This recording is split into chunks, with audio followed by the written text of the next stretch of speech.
โถเป็นไงเนาะเอ้าเปิดภาพมาบ้านนี้พี่เด้อพี่น้องเด้อเขามาหาทางน้องชายเพิ่นพี่น้องเนาะทางเบาตูน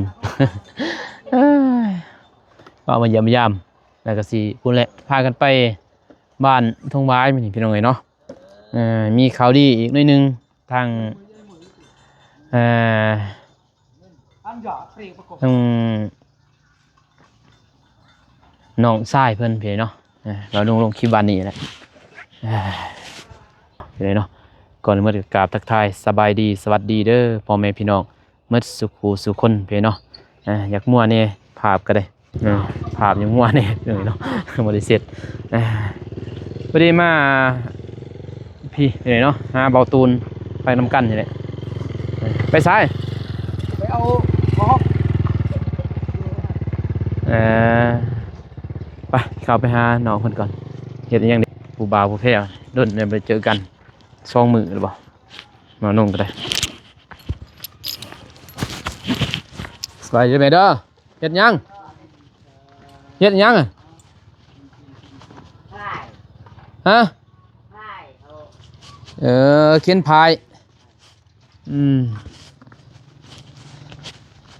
นี่ยังมันนั่งโศกเสากับไก่อยู่นี่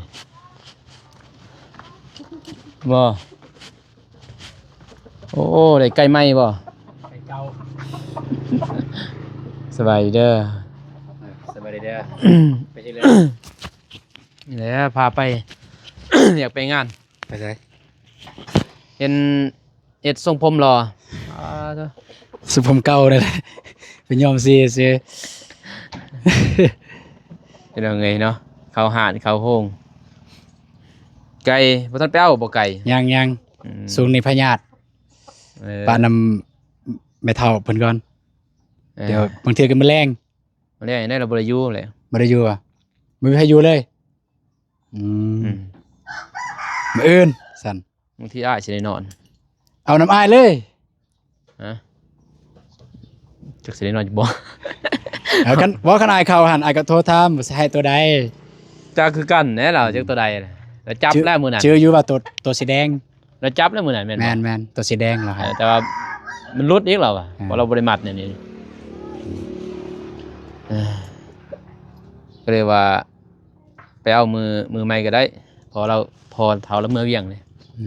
เมื่อยังเวียงมือลิ้นมือยามพี่น้องอยู่เวียงสิไปไสมื้อนี่นั่นน้องชายอย่างนี้มีข่าวดีป่ะมีข่าวดีหน่อยนึงเนาะมีทางพอนี่แต่พอดุนเพิ่นแหละพอดุนแม่ไผ่เรื่องเสาอะไรพี่น้องเอ้ยเนาะเสายังบ่ทันพอป่ะตัวนั้นเราก็เลื่อยเด้เลื่อยเฮ็ดไม้เส้นไม้เส้นนี่สิถามว่าของผู้ใดของไอ้ซื้อบ่หรือว่าของเพิ่นเลื่อยเองตัวอยู่หน้าเฮือนอยู่หน้าเฮือนเราเอาเสาตอนนั้นเราเลื่อยเสาตอนมันหมอดเด้เลยเราเลื่อยตัวหมอดออกเอาเสามันเลื่อยเป็นเส้นสมเพราะว่าเพิ่นเลื่อยเองบ่เนี่ยเพราะคือว่าบ่เห็นนะเสาไม่เส้นตอนนั้นนะตัวเลยบ่พอเสาบัดนี้พอเสาตอนนั้นไอ้แดงก็ถ้าไปเปลี่ยนก็ไอ้แดงเมื่อก็คือเก่าจะไปเลื่อยได้ไม่เส้นได้วิธีกำไรอะไรผู้ใดล้าน6เด้เพิ่นกำไรเขาก็ซื้อล้าน6ไม่เส้นตั้ง18โตแม่นบ่ตัวนึง18โตบ่เพิ่นได้เส้นนั่นถ้าว่าเขาไปซื้อถ้าเอาไปซื้อเสาก็500,000เนาะแม่นเสา1 500,000 600,000นั่นแหละพอดีซ้ำพอดีล้านหาพี่น้อยเนาะจะได้ไปเจาะน้ำเจ้าหน่อยฮอดไซส์เรียบร้อยเด้เรียบร้อยหมดเท่าไหร่8ตอนแรกว่า18วันนี้15ดีเด้อเว้ย15ล้านมรุดให้เนาะแม่นเพิ่นรุดก็ดีอยู่แล้วนั่นน่ะใส่คักบ่น้ำใส่ดิใส่ไปสิพาไปเบิ่งโหลดคลิปดิแล้วบ่น่าจะแล้วตำนี้เดี๋ยวสิไปเบิ่งพอดีโหลดคลิปเยอะเลยโหลดได้โทรบอกเวียดเพิ่นมาเฝ้าอยากเมื่อเวียดก็เลยได้โอนให้ ที่จริงก็อยากให้เพิ่นมาอยากลมแหน่จักหน่อย อืมเป็นรับประกันบ่ รับประกัน2 ปี สอง ของ ปี ของอ้ายเด้ ปีหนึง ปีหนึง โปมเปรียมบ่ได้รับประกันได้ โปมบ่มีโปมบ่รับประกันโปม มีแต่รับประกันแต่ว่าน้ำมืดบ่ยังบ่นะ บ่แม่นเพิ่นเป็นคนผลิตโปมเนาะ มีแต่เพิ่นรับประกันมีแต่น้ำนั่นแหละ แม่น ถ้าน้ำขาดเคินแม่นแล้ว ไป โปมมันยอมแล้วเราผู้ใดเป็นผลิต ผลิตมากก็ตายคือเก่าแล้วแม่นบ่ ใส่ลายก็ตายโอ้ใส่ก็ตายนะคือตัวนี้ได้โดน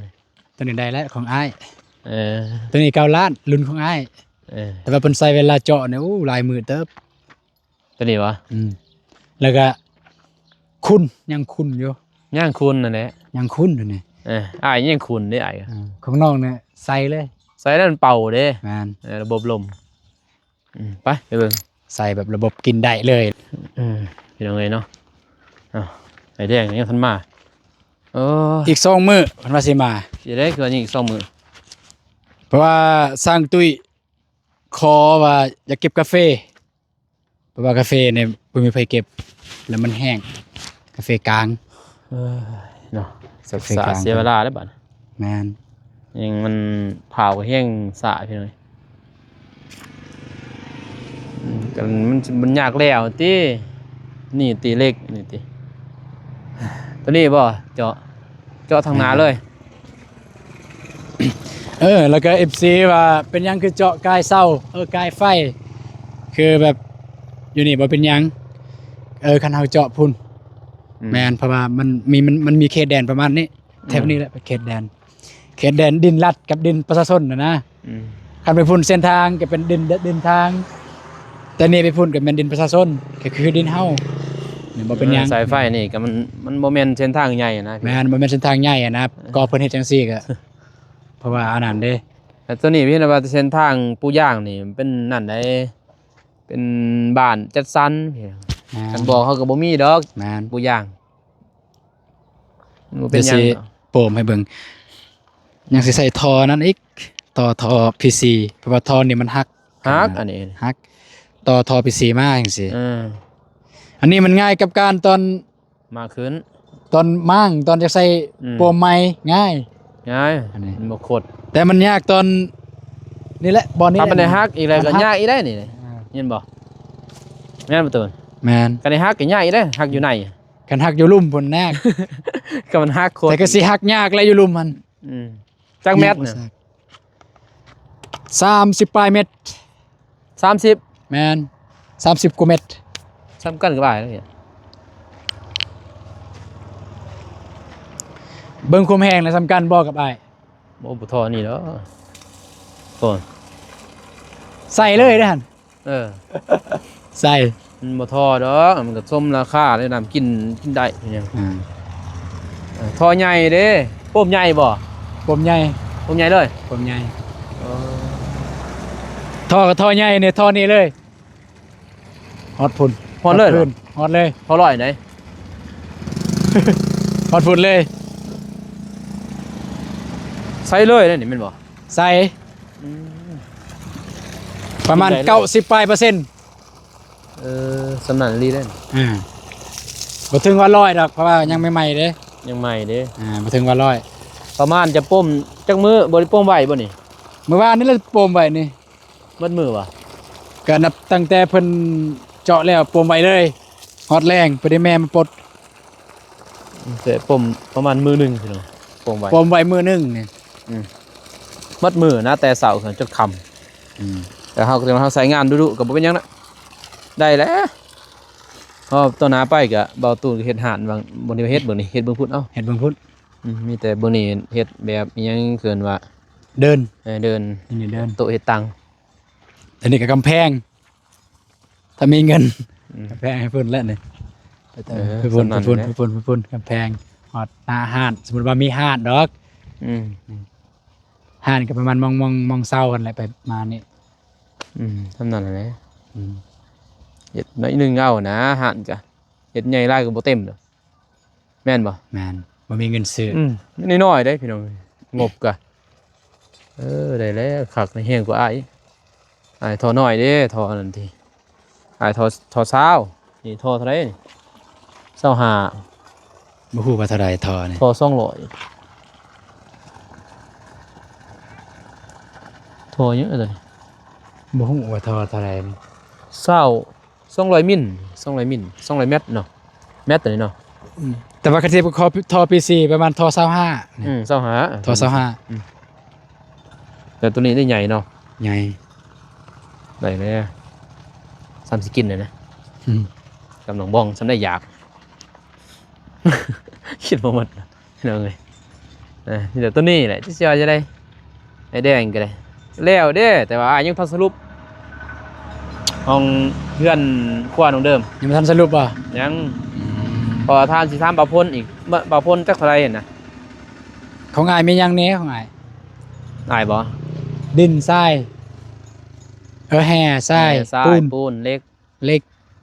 ไม่เนี่ยมันทำมาฝน อืม ไม้สังกะสีนี่บ่าว ไม้ พล สังกะสีว่าฝนสังกะสีจื้ออยู่ไปซื้อมานั้นจักเท่าใดบ่จื้อละ เพราะว่าทางอายเด้อ 3 ล้านปลาย ทำหลันป้ายบ่ 2 ล้านปลาย2 ล้าน ทางอายก็ประมาณเด้อ8กับ7ก็ไร อืม 15แม่นบ่8กับ7กับ15 16ป้ายน่ะ 16ปลายล้านว่ะ 16 เพื่อนน้องเดิม น้ำอายได้แต่ทำบ่าวพลอีก อ่า รวมกับประมาณ20นั่นแหละขยันบ่20ก็ กับค่าสร้างบ่ รวมกับค่าสร้างแล้วทางอาย6ล้าน5ซื้อใหม่ซื้อต่อกันเด้ อืม ไอ้แดงจะมาจะบ่ยังทันมาจักพี่น้องเอ้ยบ่าวนุ่งสั่งเซาน้ำเพิ่น จากต้น หืม จากต้น 3 3ต้น อืม ที่มีอยู่แล้วเท่าใด มีบ่ ที่มีอะไรอยู่หันตอนนี้อะนะ มี6 9ต้น 9ไปได้เด้เอาดินเขาบ่แนมเบิ่งดินก็ยากไอ้ได้นี่ไปเอาน้ำเสียแปะเอาง่าย700,000ก็เอา น้องย่านว่าทีมงานดินเป็นเมื่อก่อนก็ว่าดอก เมื่อก็ยาเอาเสียแปะยังเอาเสียแปะ นั่นน่ะ เอากระทุยเดี๋ยวนี้บ่เผาให้โลโก้เด้อเป็นบทเรียนยินบ่ทางหน้าเด้อก่อทางข้างทางก่อนนี่นะว่าเอาเขาดินไว้เดี๋ยวจึงมาเฮ็ดอีกนั่นน่ะ อืม บ่เฮ็ดทางข้างนี่ก่อนบ่ไอ้แดงเฮ็ดตัวนี้ทางข้างกับตัดตัวนี้นะนั่นแหละเป็นจังไงเนาะ เอ้ย โอ้ไปอัดเพลง จะได้อัดเพลง ที่แล้วแหละแต่บ่ฮู้มือปล่อย คือว่ามันมี เที่ยงเพิ่นสิมามื้อใด คือว่ามีดาหมอกดราม่าอีก โอ้ยสิเว้าอะ บ่ เบาโตนคิดจังได้ โอ้ยเนาะเงินสำนันก็สิไปตีเป็นประเด็น เออ บ่แม่นมุกไปเข้า อ้ยหัวควัน บ่แม่น2คนอยู่หันแม่น เออ คนอยู่บ่หลายคน อ้ อืม สิว่าจะได้อย่าแล้วไปอย่าบ่เว้าดอกพี่น้องเอ้ย มีอยู่อัน FC เม่นนั่นเม่นในคลิปน้องอันโอ้น้องอยากหัวน้องกดหัวเลยเด้เม่นว่าเบาตูน อ่า เบานุ่งมอมยาน้องบองแล้วเดินออกไปกดหัวยัน เข้ากับฮู ขึ้ เฮาน เนาะ แนวใดไปขึ้นแนวนั้น เข้ากับฮูเฮาเด้ อ่า ปกติเขาเฮาก็เฮ็ดสุดความสามารถนะเฮาปกติหยังดอกอย่าบ่เป็นหยังพี่น้องเอ้ยเนาะ ก็เป็นบทเรียนมีแต่ว่าเอาดินเข้าอีกหลายเติบได้พี่น้องนี่เต็มนี่เขายันได้หรือบ่8คันโหลดเขายัน10คันโหลดบ่จ้าตามเบิ่งตัวนี้ก็ มอง10แล้วตามเบิ่งนี่ บุรีซาวปลายล้านนะ สามสี่ห้า บ่นุ่งไร เจ็ด แต่ว่าเอาดินเด้อบัดนี้เด้อเอาแต่ดิน เอาแต่ดินแล้วบัดนี้ อืม เพราะว่ากันหินนี่ยานว่ามันสิทะลุกำแพง ว่าสิถ่าย MV ได้จักมื้อใดสิถ่ายแต่น้องบ้องก็ยังทันวันจันทร์นี่วันจันทร์วันค้านนี่ได้บ่วันค้าน จันทร์วันอังคาร MV แนวใดแล้วบัดนี้มันบ่คือตอนนั้นเด้ บ่มันก็เปลี่ยนเด้แนวเห็นบ่เพลง จักก้อนเพลง เพลงบ่ก่อนเดียวนั่นแหละ ก่อนเดียว แต่ว่ามันบ่เอาไปเอาภาพมากก็คือเก่าบ่ถูกตามตัวนั้นนะ ยังบ่ทันได้ฟังเพลงหั่น จักหน้อยอายให้ฟัง อ่า มันบ่เข้ากับตัวเนื้อหานะเจ้าบ่กับภาพเลย ให้ลินเองซะมันคือแน่นะมันห่วยส่วนผมหักในส่วนกาแฟเนาะบัดพบอยู่แต่ว่ามัน แต่มันเป็นภาพแบบใหม่อะนะ ยามนี้เพิ่นบ่มีกาแฟโอ้เสียหญ้าเนาะ ก็เสียหยาว เสียหญ้าพี่น้อง ก่อนมีแล้วนะตอนนั้นก็ อ่า พอดีงามเลยนะพอดีเสื้อร์ไผ่โหลดมือวันจันทร์เนาะ วันจันทร์ขานวันจันทร์ เสื้อร์ไผ่ซะ MV FC ก็ว่าให้น้องบ้องแลนกอดเด้อพุ่นน่ะลายมือบ่เห็นหน้าเป็นเดือน มันบ่คือดอกเป็นจังไงเนาะไปเล่นกอด คือเฮาบ่เคย มีดราม่าอยู่นะ เฮาบ่เคย บ่เคยแน่นอยู่เป็นสู่เป็นแฟน บ่าวฝน โอ้บ่าวฝนบีบแก้ใส่พี่น้อยเปิบ เสีย ๆ เสียฝน เสียกาแฟหลายเด้กาแฟเพิ่นปลูก ลายกันไปว่าฝนลาย ลินจังลินแนวใดแหละจนน่าจะให้เบาตูนพังให้ก็ส่งให้ทางเบาเจ็บพังเบิ่งแล้วก็ให้เขียนบทเบิ่งว่าเสียจังได๋นะ แต่เบาเตียงนี่จะสิลงมาบ่ได้ จังว่า ได้ น้ เซ็ อ ต ง ได้บ่ น้องเม่นใน TikTok ว่าลงมาเราไต่แน่ได้ไวๆนี่แหละสิลงไปเพิ่นว่า มันบ่ได้เซ็ตบ่อ้ายเซ็ตอยู่มื้อนี้มื้อนั้นก็อ้ายก็วิกวนเพิ่นไปได้พี่น้องเอ้ยเนาะเพราะว่าพอเฒ่าเพิ่นนั้นเสียนะพอเฒ่าตกกุมะขาม พอเฒ่าเพิ่นบ่พอเฒ่าแท้ๆเลย เนาะพอเฒ่าคงเมียแล้วเด้ พอเฒ่าของเมีย เออ กันว่าพ่อของเมีย บอกว่าเป็นพอเฒ่าคงเมีย เป็นพ่อใหญ่ พ่อใหญ่ตัวกุมารคามก็เลยว่าบ่อยากเสร็จหาเราลายไปได้แล้วก็บ่อยากรบกวนเรานะคือเพลงนี่แหละพี่น้อยเนาะบ่นุ่งก็ว่าสิอยากปล่อยจน2เราก็บ่กล้าปานใดอีกเนาะ บ่ก็ลองถามเพิ่นก่อน อืม สะดวกบ่ปล่อยเพลงเนี่ยแต่ประมาณนี้เด้อคันบ่ จังได๋ก็ คันมันบ่คักบันไดก็ยังตำหนิบันไดก็ตำหนิได้ก็จะฝากปล่อยให้เพิ่นเบิ่ง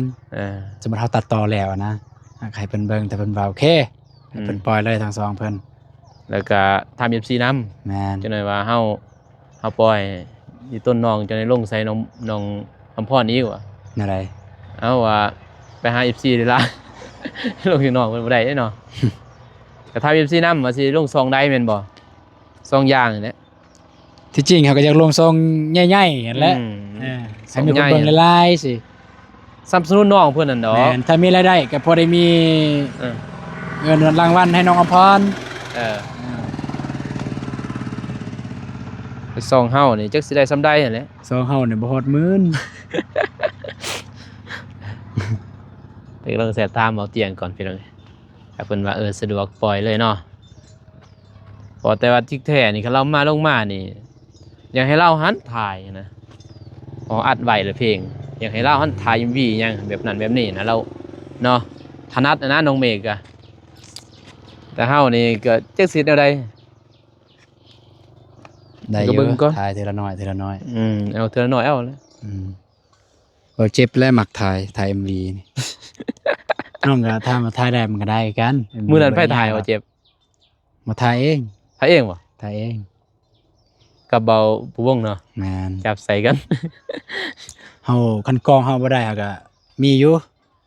คนรู้จักอยู่บ้านน้องกัน แล้วก็โหลดให้เฮาเนาะโหลดใส่โทรศัพท์เนาะ งานกล้องเพิ่นดีนะกล้องใหญ่นะ อืม แบบระบบซูมระยะไกลอย่างมันก็งาม โอเคเอาเบิ่งก่อน ยานกล้องเฮาบ่ได้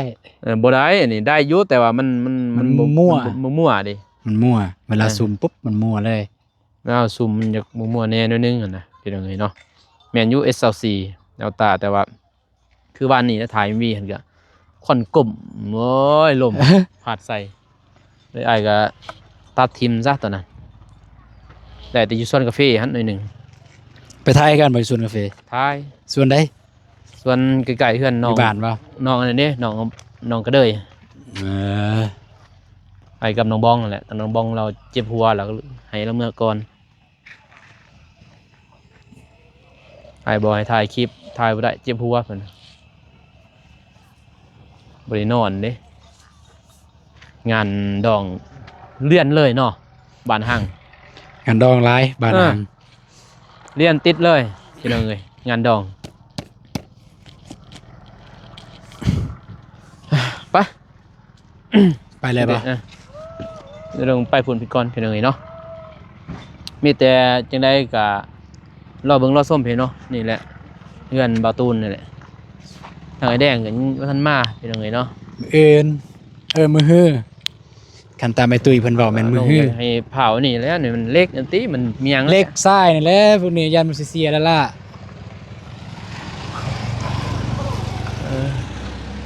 แม่ยังพุ่นแบกยังลายแท้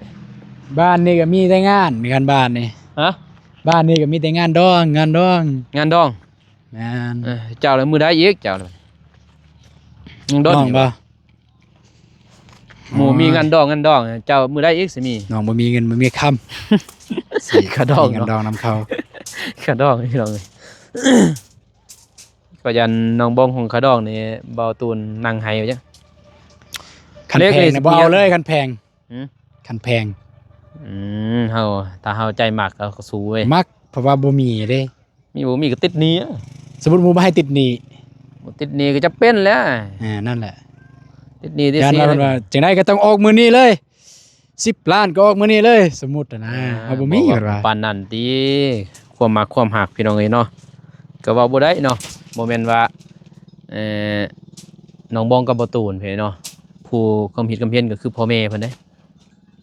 ทั้งพ่อทั้งแม่ทั้งญาติพี่น้องแม่นบ่ นั่น เป็นเบิ่งเฮาเป็นยูทูบเบอร์คือว่าสิมีเงินมีคำหลาย ห้องกระดอง200ล้านบาท พี่น้องเอ้ยนั่งไห้แล้วบัดนี้มากก็มากแล้วแม่นบ่มากก็กินบ่ได้เด้อครับแม่นบ่ว่าเงินมันบ่มีเด้พี่น้องเอ้ยแต่ว่า200ล้านบ่ปานนั้นสิเว้าน้องเพิ่นเล็กจะมีหยังละบาทนี่ปูนอีกเป็นมูลักมูหยังอีก ยังอยู่เบิ่งแล้วครบอยู่ยังครบ แค่นี้แล้วแค่นี้บ่เป็นหยังดอกไป ครบ บอกระยะห่างอยู่นั้นมันคือมันคำไอ้แดง ไป พาไปจัก จะโทรใส่อยู่บ่ ฮะ จะโทรไปหาเพิ่นอยู่บ่ บ่ลองโทรเบิ่งหั่น4 โมงนัดกัน พอดีแล้วซั่นเพิ่นมา อืม กัน4 โมง โอเคไป ไป พี่น้องเอ้ยเนาะบ้านน้องกาสิปิดคลิปเพียงเท่านี้ก่อนพอไปเลยเนาะมาเบิ่งนี่แหละแล้วก็ FC เพิ่นอยากมาเบิ่งน้ำเห็นเนาะแล้วก็ FC เพิ่นก็ถามว่าบ่าวนงกับบ่าวตูนคือบ่เห็นไปนำกัน2-3มื้อแต่มีดราม่าเพิ่น บ่ไปนำกันก็มีดราม่าเนาะ โอ้ยอุกรีพี่น้องเอ้ยเฮ็ดหยังก็บ่ถูกเลยบ่าวนงกับบ่าวตูน น้องบองทำตัวไม่ถูกเขาแต่คนหากก็หลายพี่เนาะหลายเพิ่นก็แชทมาหลายอยู่พ่อแม่เพิ่นแชทมาหาบ่าวนงก็อย่าคิดหลายเด้อพุ่นน่ะบ่ได้คิดหยังดอกพี่น้อง บ่าวนงมันบ่แม่นเป็นเรื่องนั่นนะพี่น้องเอ้ย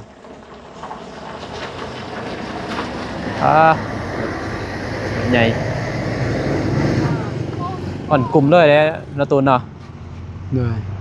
ดูทนสิฮดและบาทนี่เดี๋ยวนี้ในกลุ่มโอเคพี่เนาะคลิปนี้บ่าวนุ่งกับบ่าวตูนกับสีเดินทางไปก่อนพี่เนาะพูดแหละเจอกันอยู่บ้านทงบายกับขอบใจขอบคุณทาง FC และเพิ่นอยากจะบุญทุกทานเนาะที่เข้ามาให้กำลังใจตลอดมาแล้วก็บ่คำโฆษณาพี่เนาะก็ขอบใจหลายเด้ออยู่ดีมีแห้งหมดสุขสุขคนพี่เนาะพบกันใหม่คลิปหน้าคลิปนี้ขอกล่าวคำว่าสบายดีพี่น้องเนาะไปบ่าวตูนบ๊ายบาย ไป